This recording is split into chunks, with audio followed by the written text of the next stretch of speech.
안녕하십니까. 오늘부터 이제 히브리어 첫 강의를 시작하도록 하겠습니다. 이제 히브리어의 첫 강인데 여러분들 책을 아마 받으신 분도 있고 또 안 받으신 분도 있지만 책을 있으신 분은 먼저 1페이지를 한번 펴보시기 바랍니다. 1페이지를 보면 히브리어의 형성사가 나와 있어요. 그러니까 히브리어가 무슨 언어인가를 먼저 약간 이해를 하고 공부를 하면 좋겠죠. 히브리어다 그럴 때 말 그대로 히브리 사람들의 말이라는 거겠죠. 히브리어니까. 그러니까 히브리라는 그 민족이 쓰던 언어인데 그 고대 언어죠. 근데 이것이 하나님의, 왜 우리가 지금 히브리어를 잘 배우냐면 하나님의 말씀을 담은 언어다.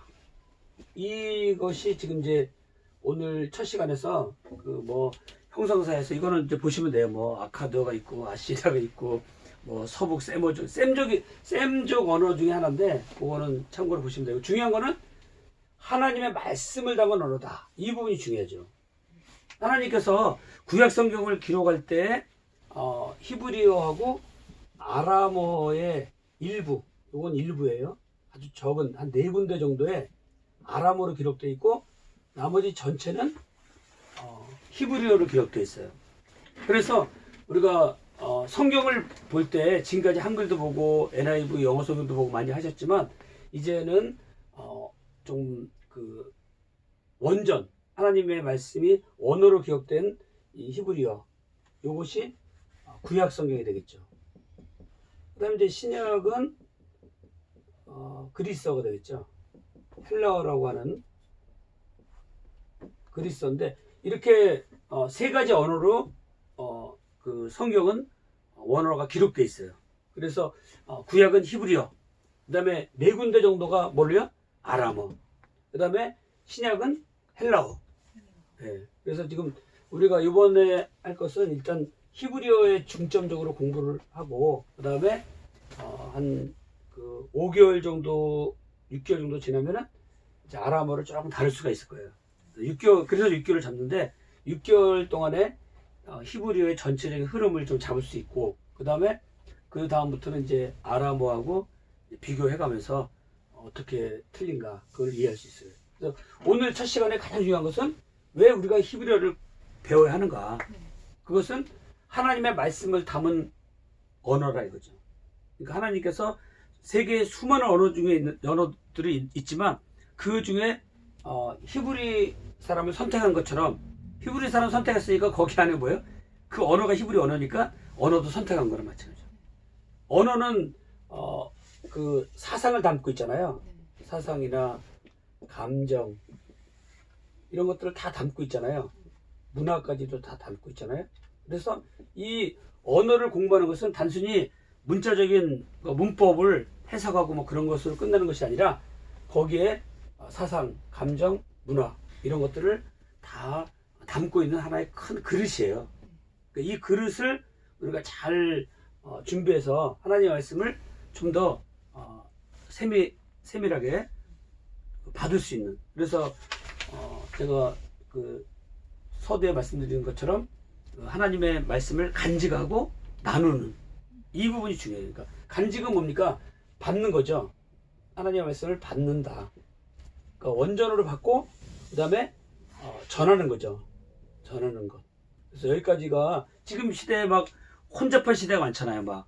그것들이 성경을 잘못 해석하고 잘못 보고 그러므로 말미암아 많은 이단들이 나오고, 또 교회 안에서도 이제 어떤 같은 본문을 놓고도 이쪽으로 치우친 사람은 이쪽 교파가 되기도 하고 저쪽으로 치우친 사람은 저쪽 교파가 되기도 하고, 그런 모든 그 출발이 성경을 바르게 못 본 데서 연유가 되는 경우가 있거든요. 그래서 우리가 히브리어는 셈족 계통의 언어인데 고대 근동의 언어 중에서 히브리인들이 쓰는 언어인데 하나님의 말씀을 담고 있는 언어이기 때문에 중요하고, 특별히 구약 성경의 그 대부분이 히브리어로 기록되어 있기 때문에 그것을 우리가 히브리어를 배워서 원전을 보고자, 성경을 원전으로 보고자 함이 히브리어의 공부의 중요한 내용이죠.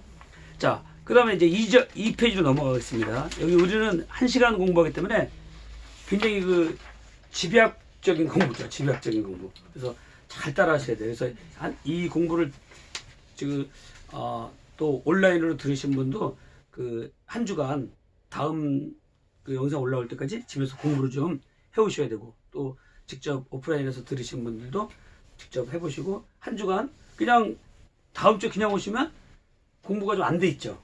그러니까 한 주간씩 한 주간 한 번 배우시는 그 스타일은 어차피 한 시간 동안에 공부의 틀을 잡고 집에서 좀 공부 좀 해갖고 오시면 이렇게 하면 빠르다는 거죠. 안 잊어버리고. 자, 그러면 이제 알파벳부터 나갈 건데요. 이제 그 3페이지 보시면 뭐가 나오냐면 쓰는 순서가 나와 있어요. 쓰는 순서를 잘 보시면서 하는데, 그 히브리어는 우리나라 말하고 다르게 어떻게 됐습니까? 오른쪽에서 왼쪽으로 쓰는 거죠. 그래서 쓰는 방식이 다르죠. 그래서 알레비로 돼 있는데 1번, 2번, 3번 돼 있죠. 그래서 여기 보시면 1번, 2번, 3번 이렇게 돼 있어요. 마치 물이 막 흘러가는 것처럼 보이죠. 이것을 보는데 어디를 같이 보시냐면 2페이지에 보면 자음편 히브리어 알파벳 이렇게 나와 있어요. 거기에 보시면은 맨 왼쪽을 보시고 오른쪽 끝에서 세 번째 칸에 한글 이름 이렇게 돼 있어요. 한글 이름. 그러면 거기에 알레프 이렇게 나오죠. 지금은 그 한글 이름을 보셔야 돼요. 알레프. 네, 알레프. 이거를 알레프. 네, 알렙 이래도 되죠. 줄이면은 그 알렙이라고 그래요. 알렙. 푸는 이제 풀면은 알레프가 되는 거고, 줄이면 알렙이 되겠죠. 그래서 우리는 이제 보통 알렙, 베트 이렇게 나갈 거예요. 그러면 왜 알렙인지 왜 베트인지 아시겠죠. 근데 여기서 오늘 첫 시간에 중요한 것은 그냥 뭐 알파벳 22개가 있다, 애우자 막 알렙, 베트, 김물, 달레 뭐 이렇게 하는 게 아니라 글씨 하나하나에 의미가 있기 때문에 그 의미를 가지고 들어가서 우리가 깨닫고 하면 일부러 막 외우려고 하지 않아도 그것이 누구 거가 됩니까? 내 것이 되는 걸 볼 수 있죠. 자, 첫 번째 알렙이라고 하는 뜻은 뭐라 그랬죠? 황소라고 돼 있어요. 황소. 우리가 하나님께 맨 처음에 나갈 때는 번제물이 필요하죠. 그래서 우리가 히브리어 글자는 하나님께 나아가는 첫 번째 단계로서 번제물, 희생제물을 나타내고 있어요. 그리고 맨 밑에 보세요. 맨 밑에 보면 거기 글씨가 하나 있는데 이런 글씨가 있을 거예요. 이렇게 돼가지고 이렇게 맨 밑에 글씨가 22번째 글자인데, 거기 보면 표시 십자에 돼 있고 한글 이름이 뭐로 돼 있어요? 타부라고 돼 있죠. 맨 밑에. 타부. 네. 거기 그러니까 한글 이름을 잘 보셔야 돼요. 네, 타부. 그러면 요거는 지금 타부예요. 근데 요거는 지금 뜻이 뭐라고 돼 있어요? 의미가. 목표. 네네. 그 뜻. 그 옆에 있는 거 뜻. 표시 십자. 야, 잘하셨어요. 표시하고 십자가라고 그랬죠. 그러니까 여기 잘 보시면 첫 글자가 알렙이고 맨 마지막 단어가 타부인데, 황사로 하나님 앞에 제사를 드리면서 나가면서 맨 마지막에는 뭘로 끝나요? 십자가로 끝나는 거죠. 그러니까 십자가는 완성이에요, 사실. 그러니까 우리가 히브리어를 배우면서 글자 하나하나에 의미가 있다. 그래서 그 글씨가 사실은 이렇게 중동 지역에 이렇게 되면 이런 그 옛날 고대어에 이게 또 하나의 그림의 글씨예요. 고대 언어에. 칠판을 잠깐 보세요. 그러면은 이 그림을 잘 보시면 이게 뭐냐면 이렇게 된 황소 있잖아요. 네. 황소의 모습인 거예요, 이렇게. 그래서 이게 이렇게 글씨가 이렇게 일로 남은 거죠, 이제. 그래서 이 알렙을 보면서 황소를 떠올려야 돼요, 황소. 아시겠죠? 그러면 일부러 막, 만약에 알파벳 어떤 언어 들어가서 배울 때 어떻게 배우겠어요? 막 알렙 해가면서 막 3번, 4번, 5번 쓰겠죠? 네. 그리고 무조건 외우겠죠? 근데 히브리어는 그렇게 외우는 게 아니라 그냥 마음을 비우면서 이제 글씨를 노려보고 있으면 돼요. 네. 그냥 노려봐봤자 아무것도 안 헤어지고 마음을 비워. 우리가 모든 뭐 운동이라든가 뭐 할 때 보면 전부 다 뭐예요? 힘 빼라 그러죠? 네. 힘을 빼라는 건 뭐냐면 내가 하려고 하지 말라는 거죠. 자기가 하려고 하니까 더 어려워지는 거예요. 그러니까 뭐 수영을 하든 뭐 운동을 하든 간에 힘을 빼고 자세를 낮추고 중심을 잡고 이게 기본이에요. 어떻게 뭘 배워드려도. 자, 히브리어도 마찬가지입니다. 히브리어도 배울 적에 이제부터 내가 히브리어를 배워가지고 내가 알아서 뭔가 성경을 막 원전으로 해석해내고 막 이렇게 되면 이거 잘못된 거예요. 출발이 잘못된 거예요. 출발이 뭐냐? 정말로 무릎을 꿇으면서 하나님, 내가 이제 하나님의 말씀을 언어로 내가 좀 받기를 원합니다. 저는 너무나 미약합니다. 부족합니다. 하나님, 이 말씀을 통해서 하나님 깨닫는 은혜를 더하여 주옵소서. 이러면서 하나님 앞에 황소, 제사를 드리는 심정으로, 무릎을 꿇는 심정으로 나가는 거죠. 그럴 때 이제 은혜가 되고 그것이 애워지는 거죠. 자, 두 번째 단어는 베트라는 게 있어요. 베트인데, 그러니까 한글 이름하고 문자를 중점적으로 보셔요. 그러면 요렇게 썼죠. 요렇게 쓰고, 요건 뭐예요? 베트죠, 베트. 그래서 지금은 한글로 써 있는 거하고 글자하고 연결 1대1로 대응하시면 돼요. 베트는 뜻이 뭐냐면 집이죠, 집. 집이에요, 집. 그러니까 요거 의미하고 글씨하고 발음 요 세 가지를 매칭시켜 가지고 그것을 내 것으로 만드는 작업이 오늘 중요한 작업이 되겠어요. 그러니까 여러분 황소로 이제 나아가죠. 그러면 뭡니까? 하나님의 집. 우리가 베델 많이 들어보셨죠? 베델이 뭐예요? 하나님의 집이잖아요. 베델할 때 맨 첫 글자가 베트가 들어가요. 그 베트가 뭐예요? 이거잖아요. 베트가 이거. 집이에요, 집. 그러니까 벳이라고 하는 뜻이 집이고 엘이라고 하는 뜻이 뭐예요? 하나님이잖아요. 그러니까 베델 교회 많이 들어보셨죠?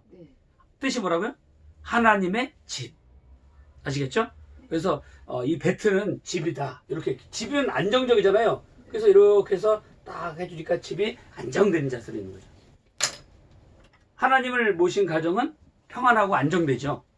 그래서 하나님의 집을 얘기하고 그 다음에 보니까 김멜이 있죠. 김멜은 여기서 이렇게 나가서 내리면 되는데 요거는 김멜이에요. 김멜. 그럼 뜻이 뭡니까? 뜻? 아니 낙타 뜻이 뭐예요? 약대가 낙타예요. 낙타. 예. 약대는 이제 옛날 그 성경에 기록된 뜻이고 이제 낙타예요. 낙타는 뭐죠? 낙타는 무릎을 꿇죠. 짐 실을 때. 예, 우리가 또 하나님 앞에 낙타라는 것은요. 짐을 실으려면 무릎을 꿇어야 돼요. 그러니까 계속 하나님의 황소로 제물로 나가고 하나님의 집에 도착하고 이제 사명을 감당한다 그러면 더욱더 뭐예요? 낙타의 무릎이 되라 그러잖아요. 무릎이 꿇지 않아주면 짐을 절대 실을 수가 없어요. 그래서 이 낙타로서 이제 나아가는 걸 볼 수 있죠. 그래서 낙타와 같은 삶은 무릎을 꿇는 삶이고 특별히 무거운 짐을 실을 때 그런 자세가 중요해요. 우리가 낙타도요 가벼운 짐 실을 때 보니까 중동에서 보면 그냥 휙 던져요. 그냥 가는 거야. 근데 진짜 무거운 짐 실으려면요 다 무릎을 꿇어야 돼요. 여러분 우리가 하나님의 사명을 제대로 감당하려면 정말로 부복하고 넘어지고 부서져야 돼요. 대충 간단한 거 치면 뭐 이거 하면 되지. 일이라는 게 똑같은 일이라도 간단한 일이 있고 중차대한 일이 있잖아요. 지금 여러분 우리 지금 그 코로나19로 해서 얼마나 어렵습니까? 그러면 중차대한 임무를 띈 사람들은 지금 우리처럼 이렇게 한가하게 공부하고 있을 시간이 없어요. 맞아요. 지금 뭐 주야로 막 그걸 쳐다보고 뭐 얼마나 고생하겠어요. 그 사람들. 왜? 그게 지금 그분들에게 사명이란 말이에요. 그럼 우리 전 국민이 다 그럴 수는 없잖아요. 그러니까 우리도 지금 뭐예요? 우리도 지금 이 시간에 어떤 사람 보면 이 코로나인데 무슨 히브리 공부를 하냐. 이건 우리의 사명이에요. 이거예요. 우리는 지금 말씀 속에 들어가야 되는 게 우리의 사명이기 때문에 하나님이 우리를 부르셔서 공부를 하게 하시는 거예요. 그러니까 우리가 지금 뭐 다른 거 한다 할 필요 없어요. 하나님이 지금 내게 주신 그 은혜를 따라서 지금 감당하는 거예요. 큰 짐질 내니까 지금 히브리어 공부를 처음부터 이제 원어로 들어가려고 하는데 방해 역사가 있는 거예요. 그때 우리는 턱 무릎을 꿇는 거예요. 낙타의 무릎이 되는 거예요. 그러면 거기에 낙타는 이제 뭐가 있어요? 봉우리가 막 2개짜리 뭐 혹이 하나짜리도 있겠지만 거기다 뭐예요? 물을 탁 채워놓잖아요. 그죠? 하나님의 생수의 말씀의 물을 탁 채워놓으면 그냥 떼약붙이러 가도 목마르지 않는 거예요.